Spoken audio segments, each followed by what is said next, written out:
சில நாட்கள் சில காலங்களுக்கு முன்னாடி ஒரு செய்தி வந்துச்சு. அது என்னன்னா, கார்த்தி விஷால் 2 பேரும் சேர்ந்து ஒரு படம் பண்ண போறாங்க அப்படின்னு. பட் அந்த செய்தி வந்து அஃபிஷியல் கன்ஃபர்மேஷன்ஸ்லாம் இல்லாததுனால அப்படி லைட்டா ஃபேட் அவுட் ஆயிடுச்சு.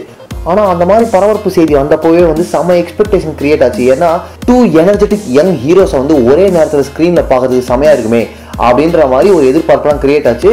அப்புறம் அந்த நியூஸோடவே அது ஃபேட் அவுட் ஆச்சு. இந்த நேரத்தில் அந்த ஃபேட் அவுட்டை தவிர்க்கிற மாதிரி ஒரு செய்தி வந்துருக்கு நமக்கு. அந்த செய்தி என்ன அப்படின்னா, பிரபுதேவா இருக்காரு பாருங்க, இப்போ கூட பேக் வித் பேங் டெவில் படம் கொடுத்தாரு.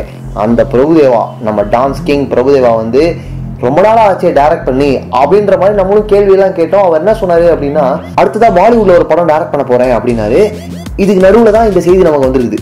இந்த கார்த்தியன் விஷால் சேரதா சொன்னாங்க பாருங்க ஒரு படம், அந்த படம் தான் பிரபுதேவா டைரக்ட் பண்ண போறாரு அப்படின்னும், அந்த படத்திற்கான பெயர் கருப்பு ராஜா வெள்ளை ராஜாவாக இருக்கலாம் என்றும் செய்திகள் வந்த வண்ணம் இருக்கின்றன.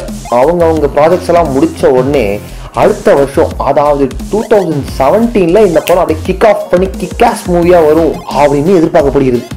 ஒரு out and out commercial mass என்டர்டெய்னராக இது இருக்கும் என்பது காம்பினேஷன்லேயே தெரியுது.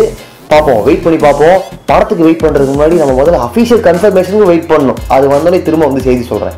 நீங்கள் என்ன பண்ணுறீங்க அப்படின்னா, பிரபுதேவா ரொம்ப நாள் கழிச்சு டைரக்ட் பண்ண போகிறார் தமிழ் இல்லையா? ஸோ வந்து ஆஸ் அ டைரக்டராக பிரபுதேவா கிட்ட நீங்கள் என்னெல்லாம் எக்ஸ்பெக்ட் பண்ணுறீங்க அப்படின்றத கமெண்ட் பண்ணுங்கள். பட் இருந்தாலும் இந்த செய்தி இன்னும் அஃபிஷியலாக கன்ஃபர்மேஷன் வரல, இப்பயே நான் சொல்லிடுறேன்.